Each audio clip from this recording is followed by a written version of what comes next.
Hey everybody, welcome and thanks so much for joining us. On today's episode of Convention On, we feature Adam Blacker. Adam is a board-certified scientist as a histocompatibility specialist, and he's the director of clinical labs at the Nevada Donor Network. What does all that mean? It means that Adam is the guy behind the scenes, essentially making sure that the right organs go to the right recipients. It's an extremely crucial, fast-paced, and challenging position that I'm going to let Adam explain to you much better than I could. What we also talked about, though, is how he got to where he is today. And much like many of our guests, has meandered along the way a little bit, but thankfully, due to an incredible support system, including his father, who Adam shares some really beautiful stories about, and a couple academic advisors along the way, that not only made things clear to Adam, but challenged him and supported him along the way. It's a beautiful story that, if nothing else, I hope our listeners will think a little bit more about organ donation. In the meantime, just sit back and relax and get to know Adam Blacker. Thanks, everybody.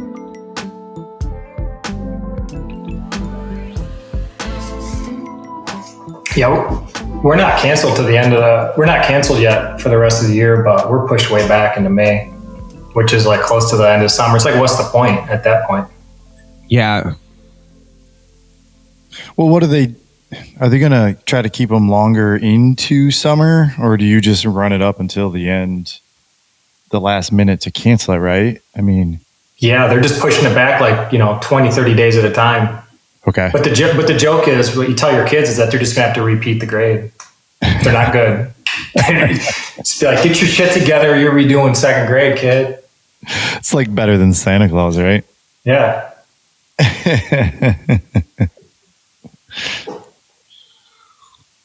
All right. Should we pivot to introduction here a little bit? Everybody's good? Everybody's good, man. Welcome to Convention Not. Today, we got Adam Blacker with us. Turns out that Adam, like a couple of our other guests, is a lifelong friend. And as we get into the, 24th hour plus of episodes, if you listen end to end through Convention Not, we find that we've started to develop kind of like this theme that's around science, health, and food, and maybe a little bit of creativity too, right? And like how those things all fly together. And so, we have this list of people that we're excited to try to interview, and we kind of go through, and a different list comes up about every month, right, Mike? I would say. And today we're excited to welcome. I don't know how to properly introduce you, other than I know that you work with DNA. And I know that you have worked in a donor and organ donation perspective in a long time, and tissue donation. But Adam Blacker was kind enough to spend the time away from his family and the coronavirus with us today to kind of huddle into a room and talk to us. But I'm going to kind of shut the hell up and let Adam, maybe you could introduce yourself a little bit more short-windedly than myself stammering around the microphone. Thanks for joining us today. Yeah, man. Glad to be here. Oftentimes when I try to explain my profession to people, it kind of takes some second to kind of dial into what I'm trying to convey. Essentially, I'm a scientist, board certified scientist. My current board certifications for that type of job is a histocompatibility specialist, long word. But I work for a company that facilitates all the organ tissue and eye donation in the state of Nevada. So they're called organ procurement organizations. And so I run a laboratory on the campus that we have that essentially does the DNA testing and connects the dots between the organ donor and the organ recipient. So that's not where I started my career, but that's what brought me out to Las Vegas and out to Nevada about 12 years ago. I think I've been out here longer than it seems like, man. It just goes by so fast. But I started my career in a laboratory setting and then ended up specializing in this type of work and came out to Las Vegas. It's been a good career. It's definitely a specialized career. There's not too many people that do what we do in my laboratory. And so finding staff to do the type of work often requires a lot of digging. If you can find them, you kind of hold on to them, you treat them right, and you keep them in your lab as long as possible. But yeah, the career path to get where I'm at right now is definitely not a conventional one, I guess, if that's what you're trying to talk about today. It's weird. I think everyone's career path, you can back up. I think mine actually started with my parents, and you can give your parents credit for where you're at. Some people can do that; others don't need to do that whatsoever. But my parents, they never went to college. My dad, he was a blue collar worker, and I think his first job actually was sweeping the floor in a high-low facility, and ended up becoming a mechanic there, working on high-lows. My mom, I think one of her first jobs was maybe doing nails in a salon. We're from Michigan. I was brought home to a very small house in Garden City, Michigan, one of those 2-bedroom houses with 1 bathroom. I mean, we're all familiar with the city, outside of Metro Detroit area. My dad worked in Detroit. But my parents recognized very early on that opportunity was not necessarily all around us. And so that's when they started to make sacrifices for myself and my siblings to kind of put us in a position to be successful in one way, shape, or form. So I think a lot of the initial motivation I had was driven from my parents, which I think puts me in a position of privilege. Not a lot of people have that. So I can definitely recognize that, sometimes you have to pave your own path. But I had a very good support system. Yeah, that's for sure. I know I listened to some stories. I think, Mike, you had your brother on not too long ago, right? Yeah. It's interesting. With my brother about a year ago. Yeah, it's interesting to hear people's families. And Ryan, I've known you for long enough to know a little bit about your family. And sure. Yeah, I feel really lucky to be where I'm at. Like I said, my parents never went to college. However, what's interesting is my dad was one of the smartest people I ever met. He died in 2013, but my mom's still around. And I think when you put your children in front of your goals or aspirations or your comfort zone, you can really help them achieve what they need to achieve. So my parents recognized that the school districts that were, I guess, better for us were in the suburbs, right? So my parents made that move from Garden City to Westland, and that was a big move for us. We had a pool in Westland, not an above ground pool, a built-in pool, but still, it was like a 3-bedroom house then, and it was a big deal. And my old man took advantage of the real estate market back at that time. It was the late 80s, like 1987, 1988, and flipped that house and pushed us out to South Lyon, New Hudson, South Lyon area. So that was out in that suburban area right there. And that was a great childhood experience. There were trees, there was nature. You could build forts in the woods. You could pound some steps into a tree and climb all the way up to the top. But what I think was very valuable about that experience was not just the school district being better because of the tax dollars out in that area of Oakland County, but kind of getting a vision of what success kind of looked like in one way, shape, or form. We were not a wealthy family in that area, but certainly I had wealthy friends. And so I could see, you go to their house and stay the night and open the refrigerator and it's full of Coke and you're like, what? Oh, yeah. As much as you want to drink, Pantry full of goodies, like it's a pantry full of chips or whatever it may be. And so it was very different. You start to see that, and then you see the larger homes. Or I remember dirt bikes were a big thing when I was a kid, and we my friends would get a brand new dirt bike for Christmas. Back then it was maybe $2,000 for a Honda XR 100 or whatever. Every year they got a new one though. Every year, and you're just like, oh man, like that's sweet under a Christmas tree, a $2,000 dirt bike, right?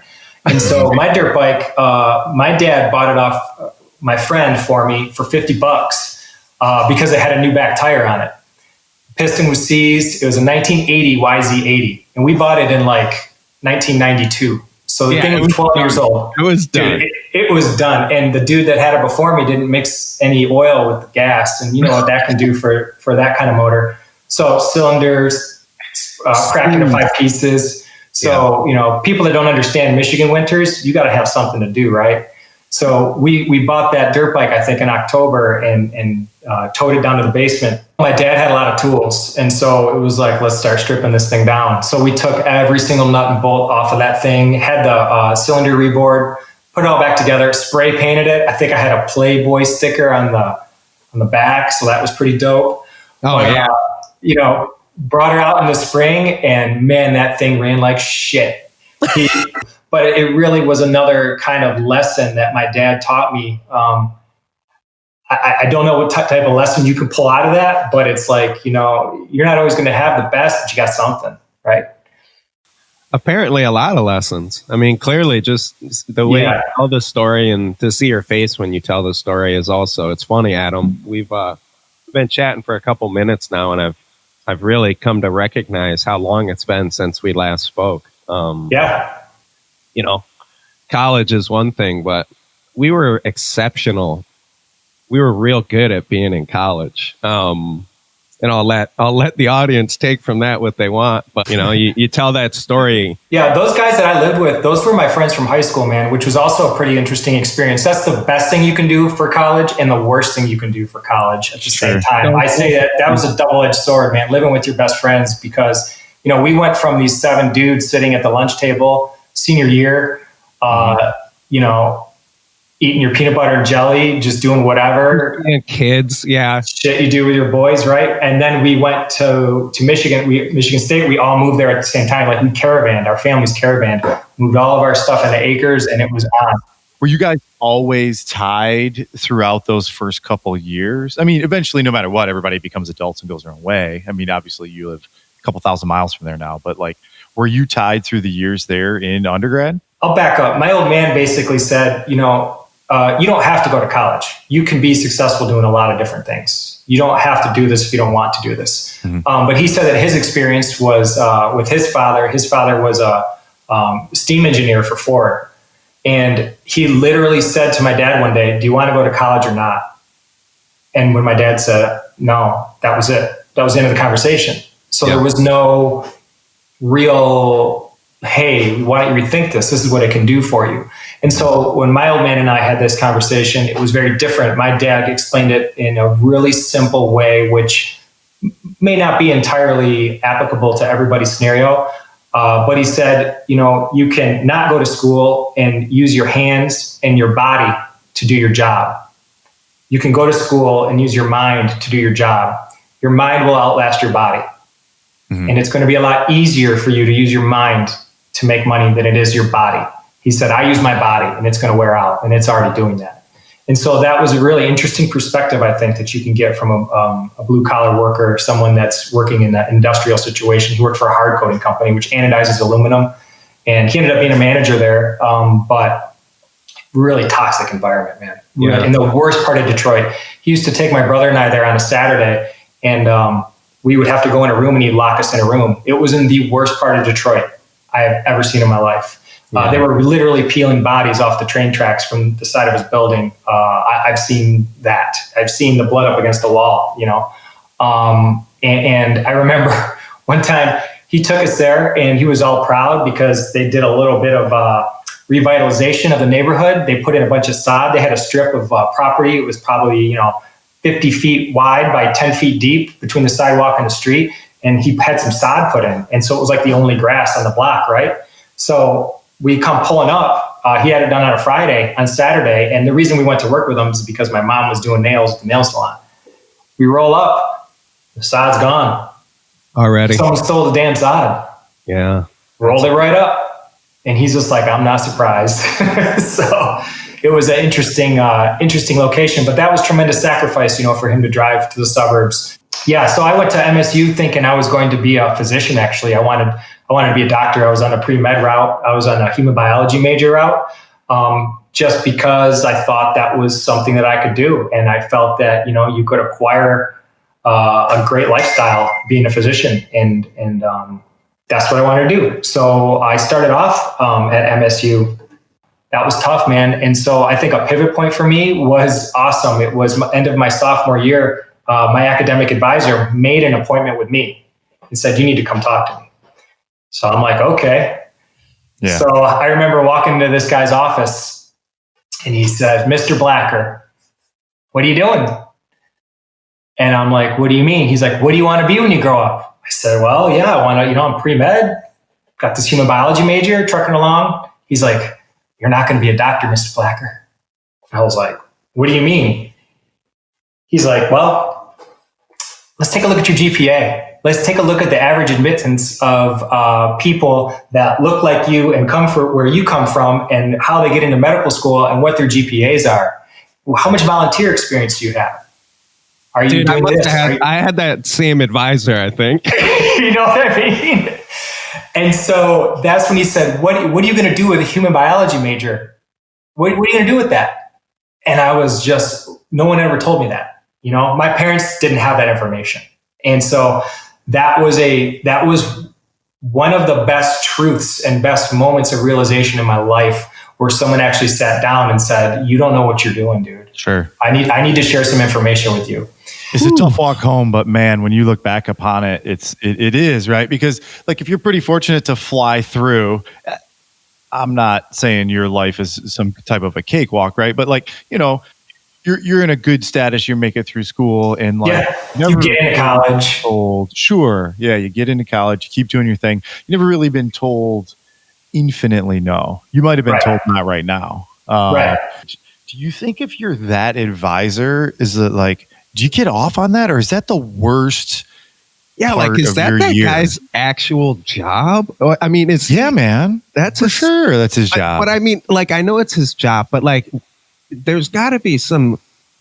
I wonder what this level of sensitivity training is when you're a college advisor, right? We're not talking about he's dealing with high school kids, right? Like he's dealing with college kids, but the reality is like, we're no more mature than I was 2 years earlier, So when that guy, he's like, you want a job, right? And I was like, yeah, I want a job. So like now we're dialing back. We're getting back to basics. You're not going to be a doctor. You're just going to get a job. You want a job, right? I was like, yeah, I do want a job. So he said, well, what I'm noticing with your grades is there's a pattern here. And he said, the pattern is that you have this biochemistry 400 level class. You got a 3-point in the first one and a 2.5 in the second one. But you had the lab at the same time. You have the class and then you have the lab setting. They're two different courses, right? 2 different grades. He's like, you're 4-pointing the lab. Laced them. I said, yeah, that's what's keeping me afloat right now. I'm 4-pointing these labs, these hands-on things. And he said, so do you like laboratory work? And I said, yeah, it's awesome. I was actually a power tool salesman when I was in high school. And so, and hand tools. So I always work with my hands, dirt bike story. And so I'm very hands-on. And if I'm not interested in something, it's very hard for me to care about it. And so reading those books and looking at the pictures of the structures, I'm just like, the Krebs cycle, like I don't care. So I have a hard time retaining that information. So I didn't do well in those courses. But anything else that I liked, knocked it out of the park. So he was in the school of laboratory science. Essentially at Michigan State, they have a program for what's called medical technology. The name has changed since then, but he's like, have you ever heard of medical technology? And that's such a generic term to me at that point, right? Like what, you like a medical device that, a valve, or what is it? Yeah. So he started to explain to me that this is laboratory science. These are the people that work in a hospital. These are the microbiologists, the chemists, the hematologists, the people that are working with these $1 million instruments and running lab tests. And it's basically what you like doing on paper, essentially, but it's in the healthcare field. He said, I promise you will always have a job if you go into this field. You will not be the richest person in the world, but you will have a great job. You'll be in high demand. You can work anywhere you want in the country or in the world if you get into this profession. And you already have a lot of the courses required to go this route. So I suggest we change your major, Mr. Blacker.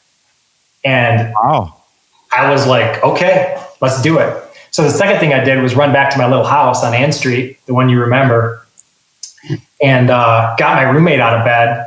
And he had the same major and same aspirations as me. And I'm like, bro, we got to change our majors. Yeah. All right. Well, it was great because he ended up following the same path, changing his major. And so then I had a partner in crime and we did this together kind of thing, then we had all the same classes. And so that carried me through it took me 5 years to graduate from Michigan State. It's not uncommon. that enabled me to have an incredibly high student loan debt, like most people, right? But it's cheaper then than it is now, you know? Yeah. Much cheaper. So yeah, I graduated with a bachelor's of science in medical technology. Now, the thing about medical technology or clinical lab science is that after you do a 4-year degree or 5-year degree and you meet the core requirements, you have to get an internship somewhere. And that internship is 1 year in a hospital, basically rotating through the different parts of the hospital laboratory. They do give you a small stipend if you get into a good school, but there's only a couple in the state. And this is a dying thing too, man. We need a lot more of these schools out there because they're shutting down because they don't generate any revenue. It's just something that the hospital or the laboratory service will offer, this internship program. Yeah, it's different than traditional academia. It's more technical training. Right. And so when your friends are graduating and then getting their first jobs, and they're doing what they're doing, you're off at this 1-year internship, showing up at a hospital in scrubs, testing blood or any other body fluid you can imagine, and just getting exposure to it and not getting paid pretty much anything. Say, like not making any money. Yeah. Your buddies are out. So you're back. You're living with mom and dad again for sure. You're not graduating and having that experience for your first job, and you're still driving the crappy car that you still had in college that just barely got you by. So where did you go? Where were you? I was at St. John's Hospital in Detroit. Okay, so literally, physically, you went from living in East Lansing, kind of. I mean, back to the parents' house in New Hudson in the basement, driving to this 1-year internship. That's a little humbling as well. You're doing this internship for a year, and then once you're done with the internship, you're eligible to take a board exam to be a certified medical technologist, board certified. It's a very difficult exam. It's only offered a couple times a year. But it's real letters after your name. And it's offered by a couple different credentialing agencies. I did the one from American Society for Clinical Pathology. I did 2 actually, because if you fail one, you better pass the other kind of scenario. So you always have a backup plan.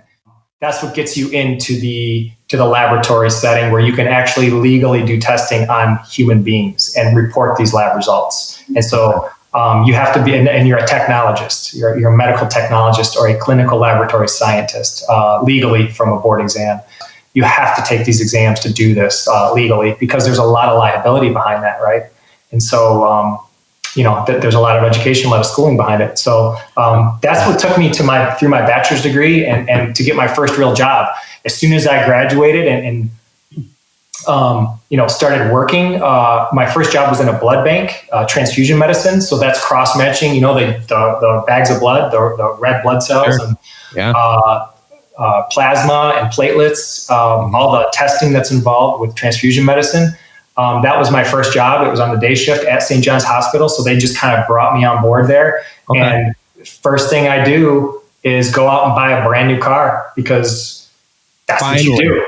You finally got a paycheck, right? Finally getting a paycheck, right? Making 20-something bucks an hour. This one's got a comma in it. I bought a Volkswagen Passat. That was the ride. There you go. That a boy. It was nice, man. It was nice. And then as soon as I had it and I was sitting on it for a little bit, you got to go out and get some 18-inch chrome rims. Yeah, now you're living. Now you're living, Adam. Dude, now you're making up. You had to spend that whole year in your folks' basement. It's time to make up for it real quick. Time to go to the rim shop. Spoken like a true 90s Detroiter, for sure, right there. You start to go through school, and it's a little bit of it's a realization that you wouldn't have picked. However, you buckle in and you commit to those type of things, right? So there is a bit of a realization that if you could stay in healthcare and you could stay in a licensed profession that has, good drive and good opportunity. But at what point does your mind start wandering that you think you might want to leave the area that you grew up in? So that is complete. I can give all the credit to the one single real mentor I had in my life besides my father. For putting me out here where I am right now. When I was in that internship program, I took a mock exam for the board exam with a group of 4 people. We scored very high on this collaborative exam. Mm-hmm. And our team actually won an award for that. So out of the blue, I went up to East Lansing again to accept this award. Michigan State was hosting it, but it had nothing to do with the school. And so like I said, there was a team of 4 others plus myself that did this. So it wasn't all my brains getting us the award. In fact, I was probably little to do with the award that we got. But I'm the guy at the conference that sits in the back row. I'm in the back row. Like, 'cause I like to be by the door. For sure. I want to be the first one out. So I'm sitting there, and one of my professors, who I had great interaction with, he's a very, very well-respected person in the laboratory community, happened to just come in and sit down next to me in the back row. Okay. He looks over at me and he said, "Mr. Blacker, what are you doing here?" And I said, I'll call him Dr. G. "I'm here to accept an award. My team did really well in this mock exam." He's like, "Well, congratulations, man. That's awesome. Congratulations." And then he just kind of sat there with his arms folded. Well, they start to present the award, and they name off all the people that contributed, and they leave off me. So they name everybody in my group, and everyone walks up on stage except for me, and I'm kind of waiting, and my name never got called, right? So he just looks over at me and goes, "Dude, that blows." I was like, yeah, it's something, right? You 2 must minutes have been later, mortified though, right? Like, was that? Yeah. It's a little embarrassing. Oh my goodness. So 2 minutes later, they present the award for like Teacher of the Century, Professor of the Universe, and he receives the award. He gets up and goes and gets his reward, right? Okay. So he comes back down and he sits next to me and he said, "Mr. Blacker, why aren't you in graduate school?" And I said, "You mean like back to school?" And he said, "Yeah." And I said, "Well, because I just graduated and just got a job and I'm $60,000 in debt." And he just like, "Well, that's a pretty good reason." And then he just kind of kept quiet. So about 10 minutes later, he looks over at me. He goes, "Well, what are you doing now?" So I explained to him what I'm doing, explained to him that I'm working at a blood bank, and he just kind of shook his head. And he said, "Well, what if you applied to graduate school and you got in? Would you go?" And I was like, "Man, I don't know. Like, I'm in debt. I'm just getting on my feet here. I just bought a car. I've got 18-inch chrome rims. Right. And I've got everything I need. All right. Yeah. Long enough after youth that you have the ability to pay your own ticket, but not far enough to realize that you're going to have to pay that ticket for the rest of your life. That you're making mistakes. Right. And then I said, "Well, man, I don't know. Like that's a big commitment. And plus I'm $60,000 in debt, dude. Like these student loans are just starting to hit me. This payment is real." He said, okay. And then he reached over and kind of grabbed my arm and said, "Hey, well, what if you were able to like apply and like get into like a med tech, like a graduate school program and work in my lab for me and as a med tech, and I'll pay you a stipend. And I'll give you health insurance, and I'll give you a parking gate card." And I was like, "Did you say gate card?" Now you're talking. You guys know. Gold At chip. Michigan State, dude, you walk up with that gate card and you wave it, and that gate goes up. People are like, "Who's that?" With 18-inch rims? Yeah, dude. Just You did it. You did it. Yeah.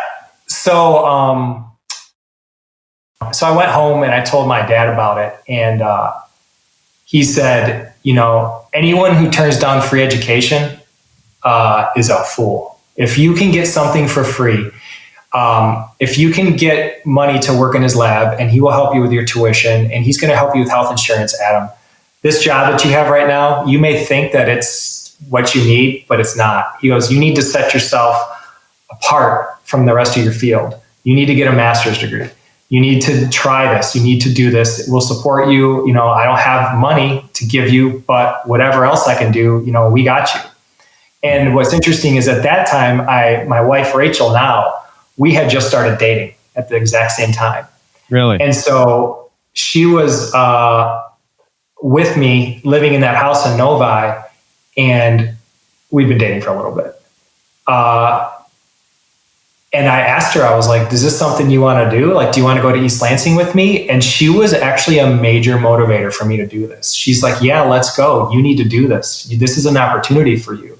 And so this girl and myself picked up, ditched that house in Novi, and I went back to being in that whole school setting, man. I gave up, starting a career and getting some money and thinking that I was a baller and having this, $20-something an hour job, back to being a poor graduate student. And that was a really hard thing to get used to. She reminds me all the time, we used to buy our own groceries and keep them separate cabinets, because like, don't eat my cereal, I won't eat your cereal. And she helped pay the bills. And in fact, she was an esthetician in a spa. So she worked in Howell, and she had a lot more money than I did. She had a real job. So she floated a lot of cash for us to get by, and stuck by me through this graduate school thing, man. So looking back on it now, sorry to cut you off there just a little bit, but looking back on it now, like that was the beginning of your family, because, it's an understatement to talk about like she is just the motivator for you to go to grad school. I mean, you guys have always been a team, and you got married pretty young, at least from like the group of friends that we are. And I think every group of friends, has a friend that gets married young. Mike is, married to his high school sweetheart, it's something else. And I think that gets overlooked a lot of times when you get into your middle life or your regular life or your bigger life. You're often partnered up with somebody that at one point in time, like you kept your cereal in separate spots because like you weren't sure if it was going to work out. And then it becomes this careful balance of motivating each other and challenging each other.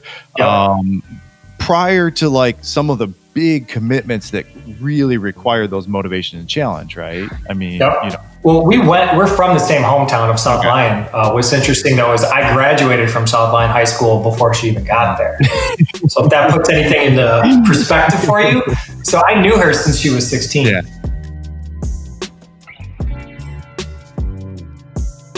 Hey everybody, it's Mike at Convention On. Just want to take a quick second to remind you how important each and every one of you is to the show. Not just as an audience, but as contributors. See, at some point, Ryan and I's Rolodex is going to dry up. So we depend on you, our listeners, to share with us the people in your lives that have inspired, motivated, uplifted you in any way, shape, or form. This show's about success and happiness. I hope we all know people like that in our lives. I know not everyone wants to get up on a podium. Not everyone's comfortable with a mic in their hand. It's up to Ryan and I to make that a comfortable setting. Pass their info along, we'll reach out to them. Trust us, we've been rejected before. We'll be rejected again. It's really not the hardest part of the process. If you have someone you'd like to share, thank you in advance. Pass their info along. We look forward to reaching out to them. Keep smiling, everyone. Stay positive. Stay healthy.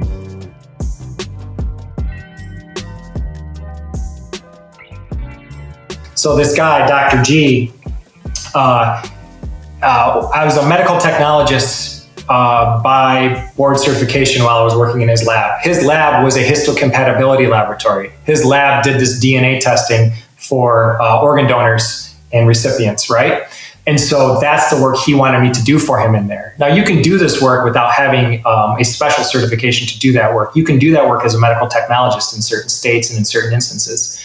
And so while I was doing it, he put me through the ringer academically. He looked at my grades and said, you didn't do well in Biochem 400. Like, you really struggled here. So what I'm going to do is I'm going to put you in Biochem 800, and we're going to see what can happen. Yeah. And I will tell you that if you look at my college transcripts between my bachelor's degree and my master's degree, it is like a different person. I was so much more focused. I was so much more mature. I was with this girl, not with my buddies. Like, I really could focus on the academics, and I knocked school out of the park while I was there. And that was a major difference. I hated doing the studying. I hated all that because I had this young girlfriend, and we still had this scene that we could go hang out at. Eventually, my wife was with me, and I hated the book work, but I just kind of trudged through it and got exposure to this other kind of side of laboratory work that he was in charge of at the university. And he said, why don't you take the board exam to be a histocompatibility technologist, which is this HLA stuff. that I do now. It's called HLA Laboratory is what I work in. And so I was like, no, man, like I'm good. I got this blood bank thing going. I think I'll be fine. Like I'll get the master's, master's of science in clinical lab science. And I'm a board certified medical technologist. I think I'm good. He's like, man, you say you're good, but I'll tell you what, you take this exam, it's going to open up doors for you. And I was like, man, I don't know, man. It's another test. Like, he's like, okay, I'll pay for you to take the test. I was like, still, man, like, I don't know. Like it's a lot of work, like studying for this other board certification. I don't know if I need it, because I was actually on the weekend still driving from East Lansing to Detroit to work in that blood bank part-time just to make some cash. Yeah. So he said, listen, man, if you take this exam and you pass it, you will have such a rare board certification that you can go anywhere. And he said, I'll also pay for you to take a prep course for it. So I said, all right. So I went, I took the exam and I passed it. Fast forward to myself graduating. We're sitting there at the end of my academic, term there. And he said, where do you want to go, man? What do you want to do? And I was like, well, my wife and I kind of want to get out of Michigan. And which is rare, right? You guys can relate, although both of you ditched Michigan, right? But you can understand that where we're from, your family keeps you there. Sure. Yeah. And this is well before the economy collapsed as well. This is 2007. Yeah. We talk about that on the show a lot. We do. Yeah. So you guys understand that, especially if you're going to start a family, you're going to need your parents to help watch a kid. You're going to need Aunt so-and-so to help you with this. You're going to need Uncle so-and-so. You're going to work for his business. You're so connected to your family. It's very hard to find two people that are willing to just kind of back off and go, right? It's a Midwest culture for sure. It is. It's a cycle too. It's a cycle because oftentimes your parents were raised in Michigan. Their parents were raised in Michigan. And so you're in this cycle of we kind of stick around. And I love family, don't get me wrong. But we were young. We just got married. I had this board certification that I could take anywhere in the country. And my wife brought me out here actually for my birthday to Las Vegas. And we stayed at the Flamingo, I remember. And I went back to Michigan State, and I remember talking to her, and I was my Dr. G was like, "Hey, what motivates you?" And I said, "I hate snow. I like the sun. Like I want to go somewhere where it's nice." He's like, "There's a lab in Las Vegas. There's one in the whole state of Nevada. I bet if you apply, you get the job. It's easy as that." So leveraging that new board certification that I had that I didn't think I needed. That he completely made me do, with the ability to pick up and go, having a partner in crime, my wife, having somewhere to come that seemed fun. The downturn in the market for housing just happened. Like housing was so cheap. Las Vegas has no state income tax. It just seemed like the move. And it was a tremendous raise overnight financially. The laboratory setting on this side of the country pays much more than it does in the Midwest. And so it was a no-brainer. And we packed up, we got one of those pods. We were living in my parents' basement because I was just finishing up. And we got one of those pods and we packed it full of all of our crap and we sent it out to Vegas. We shipped our cars. We took our dog on the plane. We actually smuggled the dog on the plane. That was back when you could do that.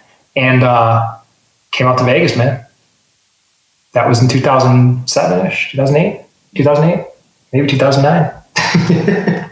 Yeah. So if I can go back, I just you speak so fondly of Dr. G, and I'm curious because I know a lot of people's experience in graduate school varies, and I hate to say the reality is that the difference in many students' graduate school experience is a function of that advisor.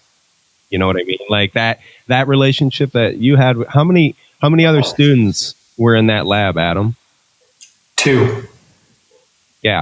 So like the borderline fatherly, Yep.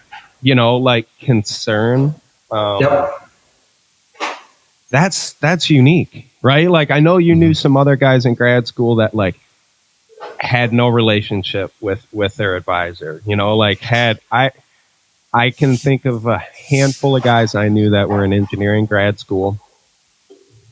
I had one buddy whose professor just got a different job. So he just bounced. So like 4 graduate students just suddenly, it just dissolves, right? And then someone's life plan is completely altered. So I wonder if you could kind of expand a little bit about just kind of that personal relationship with Dr. G. So, like I said, he's one of the only people in my life, men of influence, of a father-like figure that gave me something and asked for nothing.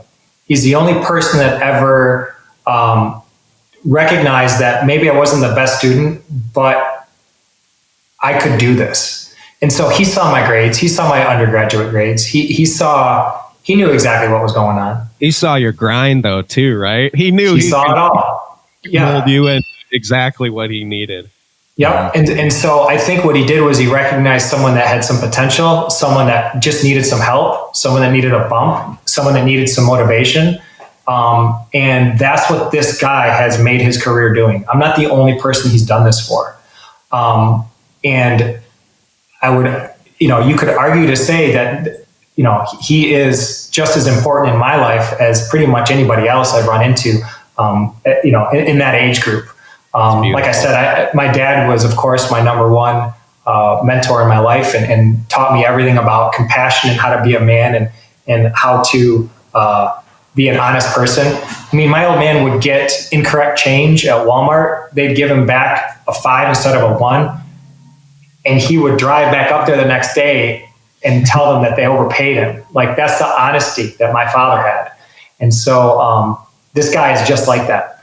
And so very similar people. They never got to meet. Unfortunately, he had a medical reason not to be at my wedding, and my dad really wanted to meet him and never got to meet him.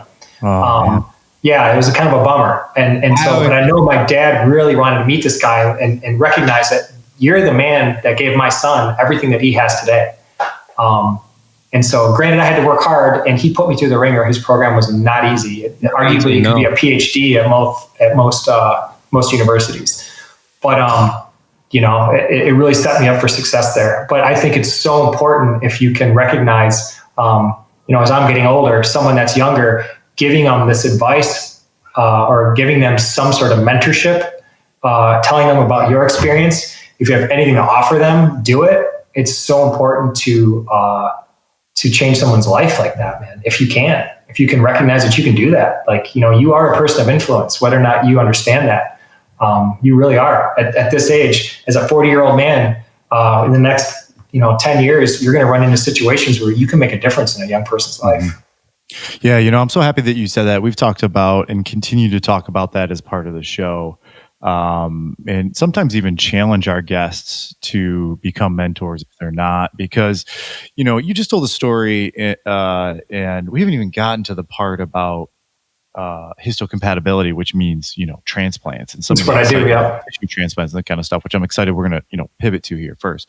But I think that, being able to tell that story in such great detail like you did, we all think a lot about role models, and there is there's a compatibility of role models, right? And I think that part of the thing that as mentors and mentees, a lot of people they struggle with committing to is that the idea is that being a role model can also be a failure, but it shouldn't be a reason to stop mentoring other people. It works the same way too as a mentee, right? And so, you're pretty, without exposing yourself to some vulnerability between yourself and your mentor, you can't really draw enough from that situation. But sometimes that shit goes bad too, right? And it's hard to not give up at that point in time. And, I'm sure as you tell that story now, it sounds a little bit more romantic. I think you did a great job of kind of referencing it through the 20, 25 minutes that we were talking there. I've known you long enough to know that it wasn't without plenty of pitfalls and challenges and, really you making the right decision, right? It wasn't just Tom, your dad, and Dr. G that got you there. Hey everybody, hope you're enjoying this episode. I don't know about you, but this shit's got me thinking about organ donation. I know, it's kind of a gnarly subject, but it's not what I'm scared of. It's the kind of thing I'm happy to talk to my family about. because I don't want to leave them to be having those awful conversations at awful times with total strangers. I don't mean to be dramatic, but it is something I'm passionate about. Those organs aren't going to do you any good after that day comes. Sign up today. There's no excuse. Get up off the couch. You know what? You don't even have to get off the couch. They make apps for it nowadays. Running out of reasons to not make sure you and your loved ones are all on the exact same page when that fateful day comes. At the very least, there's solace in knowing you may be able to save and help the lives of countless other people. Think about it. You know what? Just do it. Sign up today. Donate your organs. What can we do to get you to start to tell us a few stories about your current day-to-day role, right? It's a bit of the impetus of the show, and what you just explained is why we put the show together, about talking about, kind of an unconventional role toward a career that allows you to have a happy life, which I know you do. But I've also been at your house when you're checking your laptop in the middle of the night because a organ is coming in to be transplanted into a child, or a retina needs to be protected and matched to somebody else. So I think histocompatibility doesn't give the layman term quite just enough as to what you do today on a day-by-day basis. So share with us a little bit about that. Talk to us about some of those types of things so that our listeners can hear how you get to that part of the road, right? You have to build this base and build this family. And I'm gonna shut the hell up in a second because this is not a show about me, in my opinion. But ultimately, you build this base. You go through school, you find a mentor. I know that you're a mentor yourself, not only to your family, but also to, some other people. But how the hell do you start to do what you do in your professional career now that you're in Las Vegas, 12 years ago? Yes. So when we came out here, I came out as an entry level, a technologist level 2. So that's bench work, right? That's actually doing the testing, doing with the eyedroppers, whatever. So what an organ procurement organization really does is it's a business that is federally regulated, essentially, that has multiple moving parts in it. When you have a driver's license, you go to the DMV, you sign up to be an organ donor, you probably don't think much about it, right? It's a question that they ask you, do you want to be an organ donor, yes or no? So those people, when they're hurt, when you go to the hospital, when you have a traumatic brain injury, or something happens where you start to lose, all your cognitive abilities, you meet certain clinical triggers. Certain things start to happen. Nurses start to recognize things that start to go wrong with you. So what they do is they call our organization. They're actually required to by law. And so when they call us, we send a team of people there to talk to the family, talk to the patient, physician, talk to anybody that was a nurse involved with the patient over the last week or 2 or however long they've been admitted, and try to get a grasp on their clinical manifestations, what's going on with this person, why are they there, what are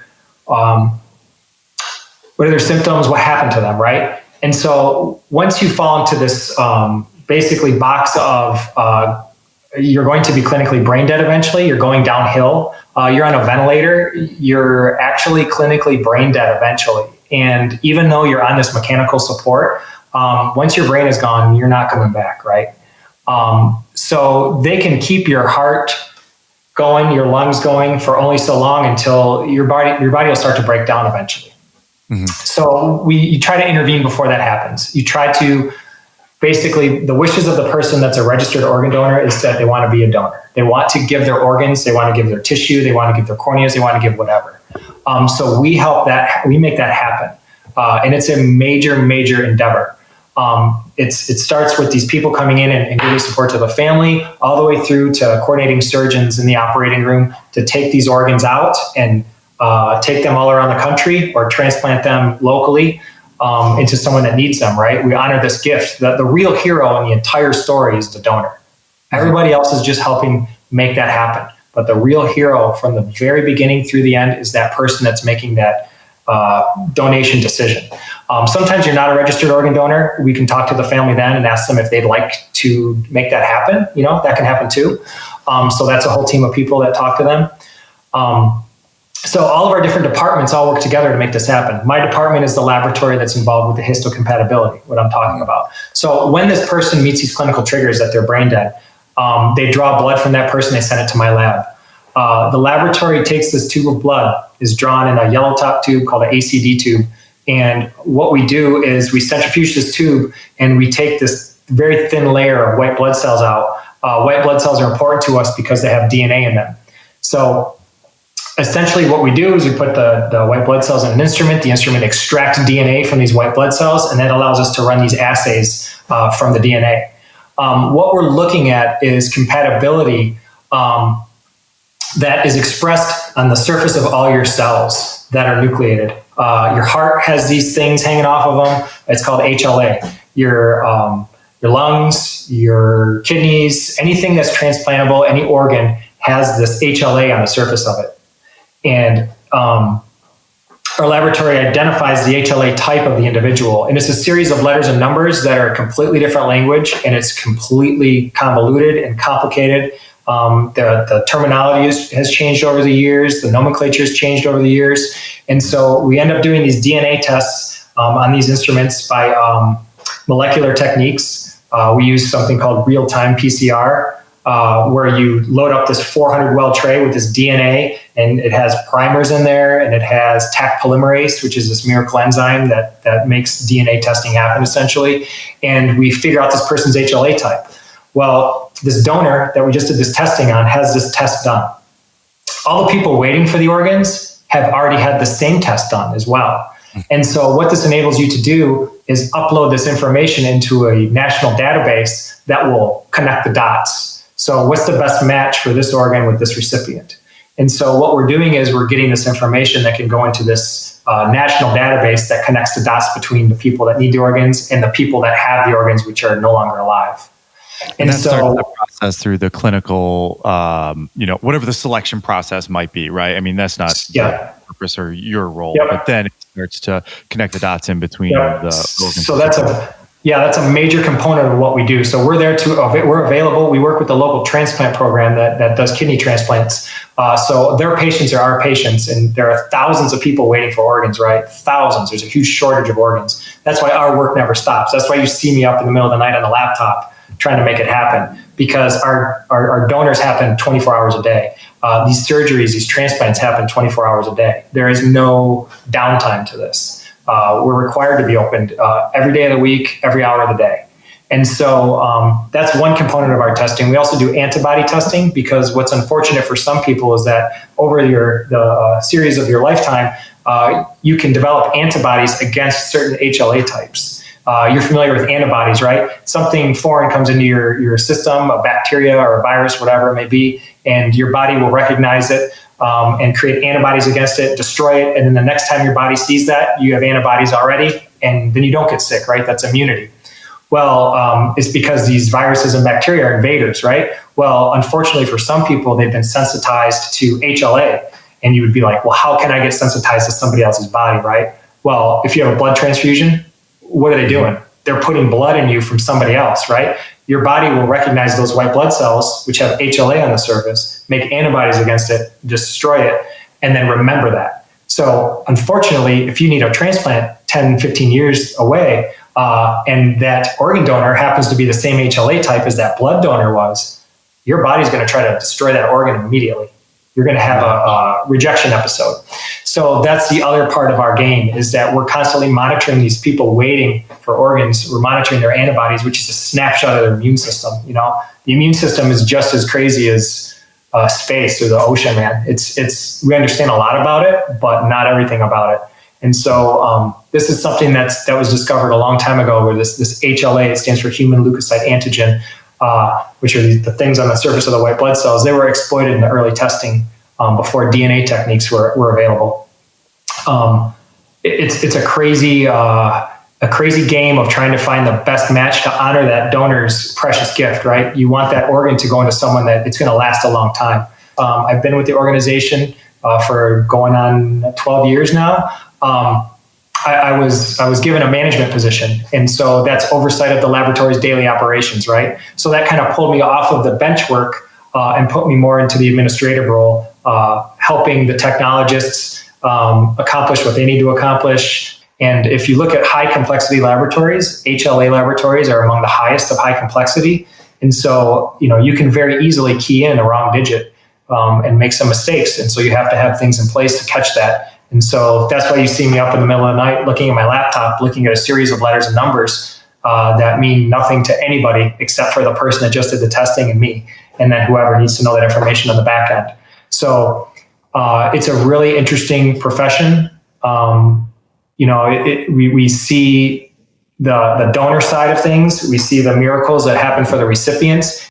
Making lemonade out of lemons, man. That's really what it is. And you can imagine that if your loved one passed away unexpectedly, and your family was looking for any sort of reason, sometimes if they become an organ donor, that really helps the grieving process. Especially with the death of a child, you can imagine there's drownings, right?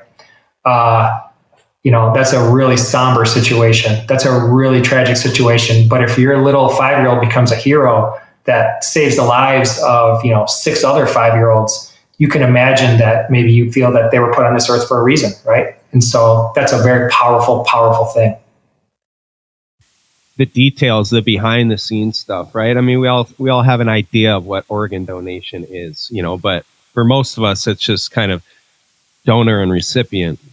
There's a lack of appreciation for all the people involved in actually facilitating that process, much less the complexity of the science is, simply put, beyond most of our grasp. It's beyond mine. But you mentioned something there, and I have to admit, it's always been kind of a weird curiosity of mine, and I feel like you're the kind of guy that might be able to answer it.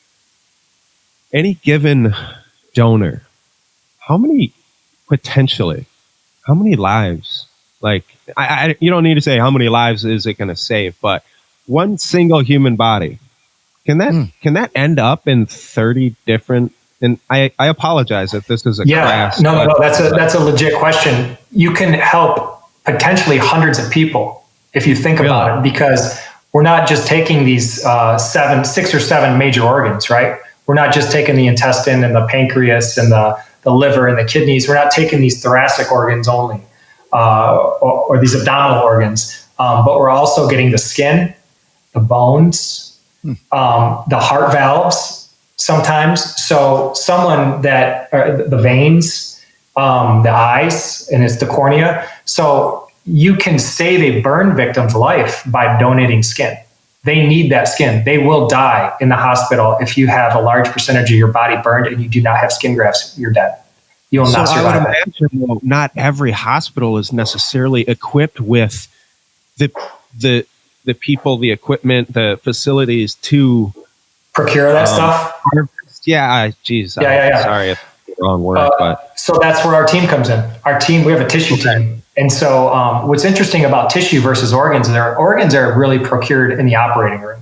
Organs are procured while there's still a heartbeat. They stop that process and then they take everything, right? So the skin and the tissue, sometimes it precedes that procurement, but that can actually happen within 24 hours of death. So that can happen at a coroner's office. If your loved one were to pass away, and they were found at, midnight or whatever, and they end up at the coroner's office at 8 a.m, our team can be deployed there. And if we procure the skin and the bones and tissue, well, we can do that within 24 hours, and it gets processed and it's still very viable. And so all of that sort of tissue donation, people don't often think of that as life-saving, but it certainly can be. Oftentimes you're a recipient and you don't know it either. If you've had any dental stuff done, they use cadaver bone to rebuild, in your mouth. People that have ACL replacements, sometimes you're an organ or a tissue recipient, and you don't even really realize what happened, that there was a family behind making that decision, or there was an individual out there that was pretty selfless in making that decision. And there was a whole team like mine deployed to procure that stuff. So it's an entire department of individuals that are teams of like 5 that procure those tissues, and they take the long bones and everything. I was hoping you would get into that, because I know, like, we've all seen on ER or whatever, Choose Your Medical show, right, where they got the helipad on the roof and you got to run up there with the cooler full of a heart or whatever. Right. Yeah. So with the national allocation system, it goes through something called UNOS, and what it does is you run these match lists for every single organ individually. So you run a heart list, you run a kidney list, you run a lung list. And what it does is all the people that are waiting are all in this queue. Once the donor becomes available, the algorithm lines them all up, sequence 1 through 5,000 sometimes.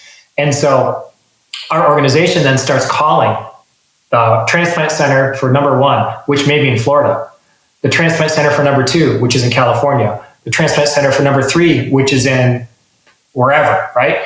And so these organs are being offered all around the country. And so that guy that worked in Colorado, there was a transplant center there that would get an offer for some lungs. And so they would call that transplant center and say, your recipient is number 3 on the list. Do you want these lungs, yes or no? And so then the transplant surgeons make this decision. Is my patient ready? It's all about timing. Every case is very different, and it's a very interesting business. We are a not-for-profit. So despite popular belief, we charge for a kidney what it costs for us to get a kidney. That's how it works. And so, we're a nonprofit organization. And so it's a very, very useful community service. And we are the only one in the state of Nevada. There are several in other states. Not all states even have an organ procurement organization. And only, I think, 7 of the organ procurement organizations in the country have an HLA laboratory on their campus. So we're lucky to have our facility on our campus. Yeah. You can imagine the main stressor, I think, for anyone waiting for an organ is, number 1, how hard is it for them to get it? And their own antibodies may be the number 1 barrier. There's this thing called a CPRA, and it's a percentage of you finding an incompatible donor in the random population. And so you get a number 0 to 100%. So someone that's a 0 PRA, essentially, they don't have any antibodies against any donors. They can theoretically take any donor. You don't have to be a perfect HLA match. The better the match, the better the outcome. But if you're a 0 PRA, you can get a donor from a family. You can get a family member donor very easily.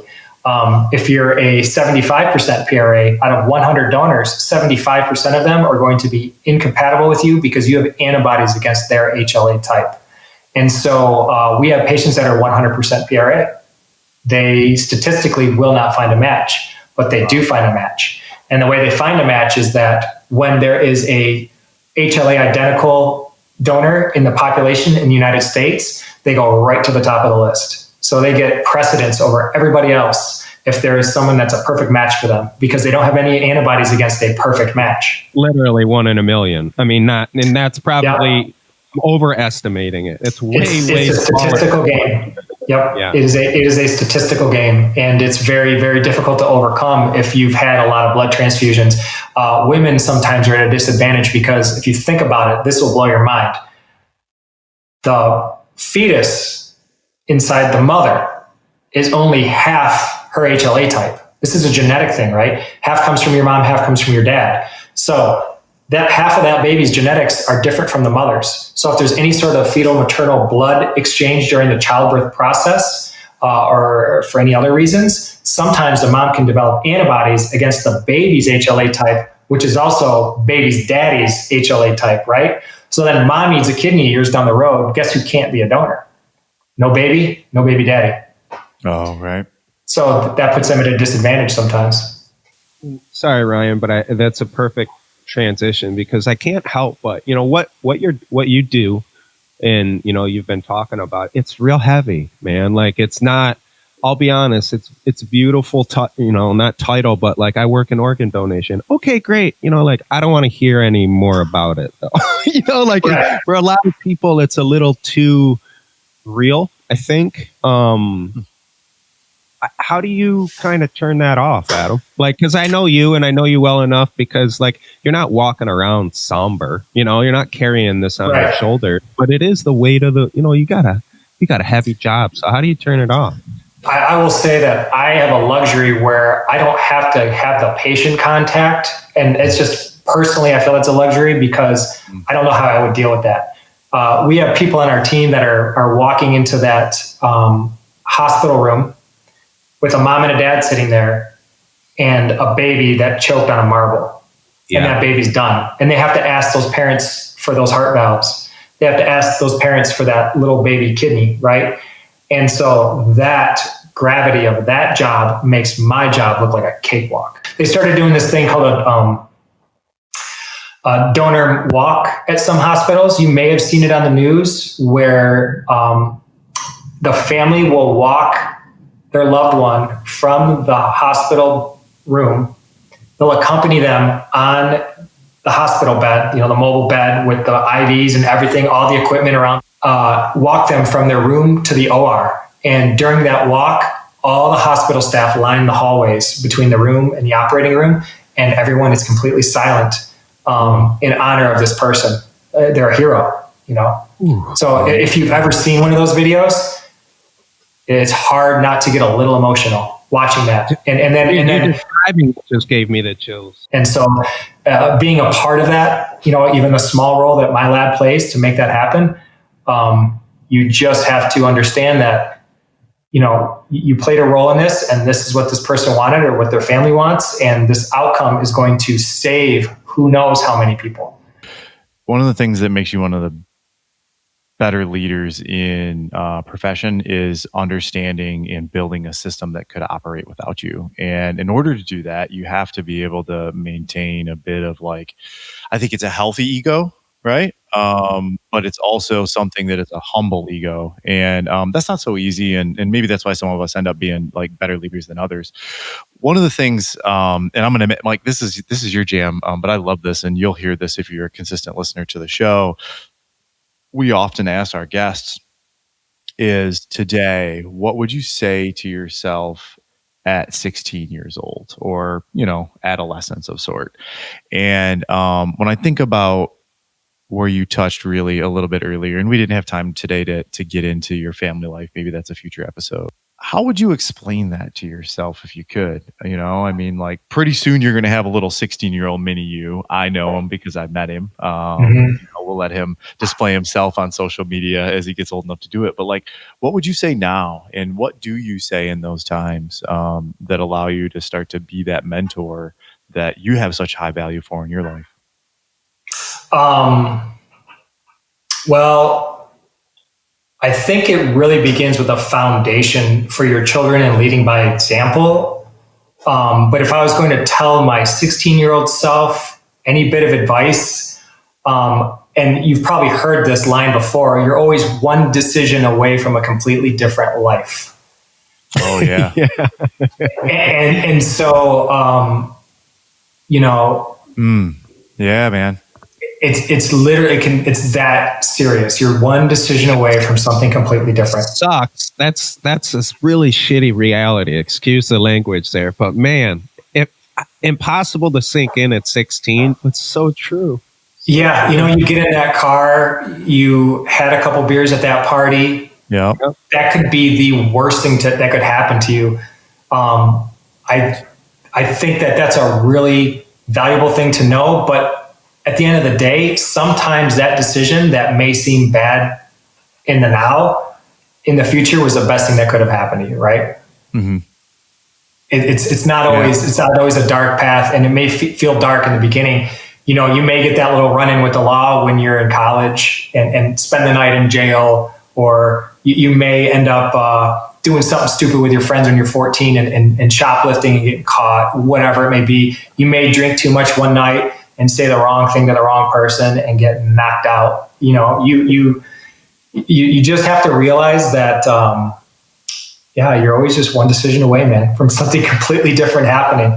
I hope I can lead the example of my children that I saw in my dad. And like I said, he never went to college, but he was, no joke, the smartest man I ever met. He read so much that he knew something about everything. He could hold a conversation with anybody always. And the one thing that is also a luxury I think I have is I never saw my dad intoxicated. I never saw my dad drunk and act stupid. My dad was always in control. And that is something that I tell myself that I need to do in front of my kids. And my dad would drink beer. He wasn't not an anti-alcohol type of guy at all, believe me. But my dad always had control, and we always knew that as kids, right? We always knew that my dad would get us home, or would get us here, or get us there, or take care of a situation, or fix, the car, or whatever it was. Always being in control, and the consistency, the reliability, I think is super important to have as a parent with your children, and communicating with them, talking to them, not like adults, but in an adult-like manner. Right. Mm-hmm. It really stimulates them to think about what they say, and they really feel that you're listening to them. That's super important. And that's what my dad always did with us. I know that this just sums up to a couple sentences on a podcast. And it's unfortunate that he doesn't get to listen to this, God, almost 10 years later than when you lost him. But fuck, man. Homeboy would be real proud to be able to see not only how you affect the family, because I think you've always been a good family person, even from when we knew each other 25 years ago. But the way that you affect the world is with choice, and you embody that advice that you give your 16-year-old self. It's that you're always just one decision away. For sure, man. For sure. Yeah, one of my best memories of my old man. Right before he died, we had him out here for Christmas, and my whole family came out for Christmas. And I told you, my wife and I moved out here after the real estate market took a shit. So we were able to buy a really beautiful, brand new home right off the bat. We skipped the starter home completely because I was making decent money and she was working at the Wynn, making good money. I remember shoe boxes of cash. And legitimate shoe boxes of cash. For real, man. That's a real thing. You just so we skipped a starter home, and I don't think I ever had a more proud moment than sitting in my dining room with my entire family around me, my little son who was just born, who was the only grandchild my dad ever met, and my wife, and in this beautiful home at this beautiful table, doing a really important job. The look on my dad's face was definitely proud as well. And then sharing that Christmas experience there. And I think that's the last time my entire family was together before he passed away the next year. I will never forget that moment. And we have a picture of us all sitting there too. What a testament of the future. Well, hey, listen, we could talk forever about this. We could go back and forth into some better, probably science discussions, which we'll do at some point in time. But if I want to find you, if I want to support you, whether that be the Nevada Donor Network or again, I know you're not a huge social media guy, but what can I do to celebrate organ donorship? And how can I follow you or reach out to you if I wanted to? What's the best way to do it? The best thing you can do to support the organ donation community, if you have an iPhone, you can sign up to be an organ donor on your iPhone, actually, in the health thing on your phone.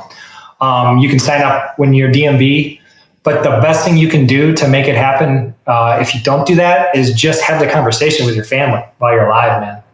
Because I'll tell you what, when you have that legal next to kin in the room and you're asking them about donation, and you got the sister that says, I don't know, he said, I don't like that. And the brother says, yeah, I had a conversation. He did say he liked that. And there's conflicting stuff there. You get a family in turmoil in a really dark day.